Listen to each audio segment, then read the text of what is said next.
بسم اللہ الرحمن الرحیم۔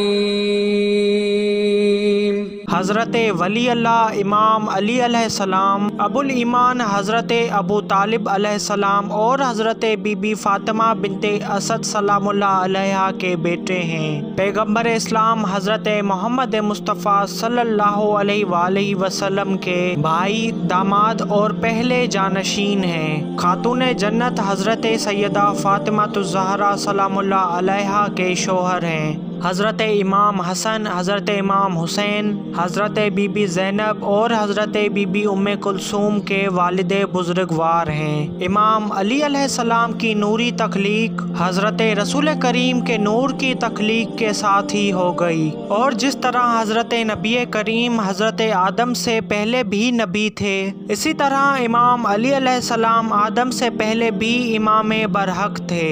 امام علی علیہ السلام کا انسانی شکل و صورت میں ظہور 13 رجب المرجب 30 عام الفیل بمطابق 600 عیسوی جمعے کے دن خانہ کعبہ میں ہوا۔ امام علیہ السلام ماں اور باپ دونوں کی طرف سے ہاشمی تھے۔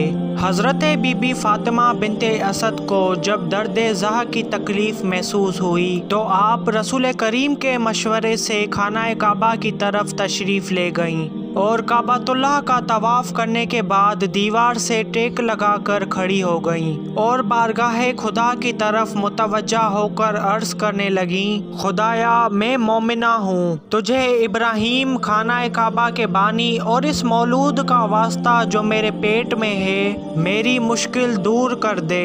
ابھی دعا کے جملے ختم ہی نہ ہوئے تھے کہ کعبۃ اللہ کی رکن یمانی والی دیوار شک ہونا شروع ہو گئی۔ کعبہ کی دیوار میں ایک آدمی کے اندر جانے کا شگاف پڑ گیا تو حضرت فاطمہ بنت اسد کعبے کے اندر چلی گئیں اور دیوار کعبہ پھر سے جڑ گئی۔ اسی دن حضرت امام علی علیہ السلام کی ولادت کعبۃ اللہ کے اندر ہو گئی۔ حضرت امام علی علیہ السلام پیدا تو ہو گئے لیکن انہوں نے اپنی آنکھیں نہ کھولیں۔ حضرت فاطمہ نے سمجھا کہ بچہ بے نور پیدا ہوا ہے۔ اسی پریشانی میں 3 دن گزر گئے اور حضرت فاطمہ کعبہ کے اندر ہی رہیں۔ تیسرے دن سرور کائنات حضرت محمد مصطفیٰ صلی اللہ علیہ وآلہ وسلم تشریف لائے، اور جب مولود کعبہ کو اپنی آغوش میں لیا تو علی علیہ السلام نے اپنی آنکھیں کھول دیں اور آپ کی سب سے پہلی نظر جمال رسالت پر پڑی۔ علی علیہ السلام نے سلام کیا اور آسمانی کتابوں کی تلاوت کرنا شروع کر دی۔ بھائی نے گلے لگایا اور یہ فرمایا: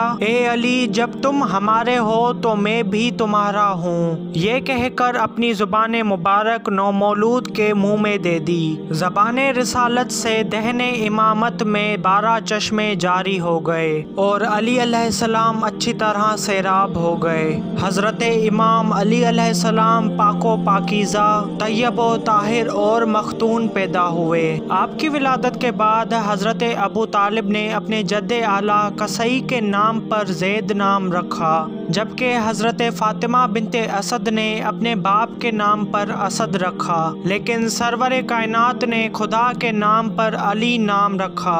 رسول اللہ کے اس نام رکھنے کے بعد حضرت ابو طالب اور حضرت فاطمہ نے کہا: حضور، ہم نے ہاتف غیبی سے یہی نام سنا تھا۔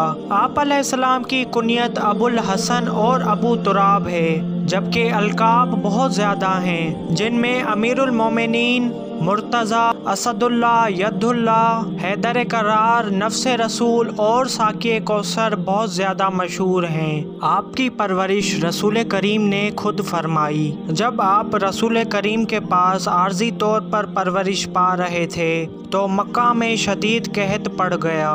حضرت ابو طالب کے پاس کیونکہ اولاد زیادہ تھی، اسی لیے حضرت عباس اور حضرت رسول کریم ان کے پاس تشریف لے گئے اور حضرت ابو طالب کو راضی کر کے حضرت رسول کریم حضرت علی کو مستقل طور پر اپنے پاس لے آئے، اور حضرت عباس حضرت جعفر طیار کو اپنے پاس لے کر آئے۔ اسی طرح حضرت امام علی علیہ السلام حضرت رسول کریم کے پاس پرورش پاتے رہے۔